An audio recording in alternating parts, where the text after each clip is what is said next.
வணக்கம் சார், திருக்குட்டி காசு காஞ்சிபுரம். இப்போ நம்ம பார்க்க போகிற வண்டி என்னன்னு பார்த்தீங்கன்னா Maruti Ritz LTI 2015 model, 2 owner, insurance இல்லை, 92,000 கிலோமீட்டர் ஓடி இருக்கு வண்டி. வண்டி வந்து பார்த்தீங்கன்னா நல்ல குவாலிட்டியான வண்டி.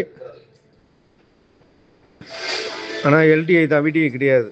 இது வந்து கஸ்டமர் வந்து பார்த்தீங்கன்னா ஒரு 2,45 கேட்குறாரு.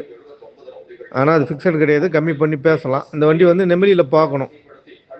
அதே மாதிரி ஒருக்கிட்ட ஒரு ஸ்கார்பியோ ஒன்று இருக்குது, அது என்ன ஆல்ரெடி வீடியோ போட்டிருப்போம். 2007 எஃப்சி கரண்ட்டு, வண்டி குவாலிட்டியாக இருக்கும். ஒரு 3,4 ரூபா சொன்னார். இப்போ அதையும் வெறும் 3 லட்ச ரூபா கேட்குறாரு. இன்னும் கூட ஒரு 10 ரூபா கம்மியாக 2,90 முடிக்கலாம். வண்டி white colour, conjure number. FC வந்து 27 வரைக்கும் இருக்கும். வண்டி நல்லாயிருக்கும், ஒயிட் கலர் பேரல் ஒயிட்டு, சரியான குவாலிட்டி ஸ்கார்பியோ. இந்த ரிட்ஸ் வந்து 2,45 கேட்குறாரு. ஒரு 2,35 அந்த மாதிரி ரேஞ்சு கிடைக்கும். வேறுனா அந்த வண்டி தேவைப்பட்டால் கான்டாக்ட் பண்ணுங்கள். நன்றி, வணக்கம்.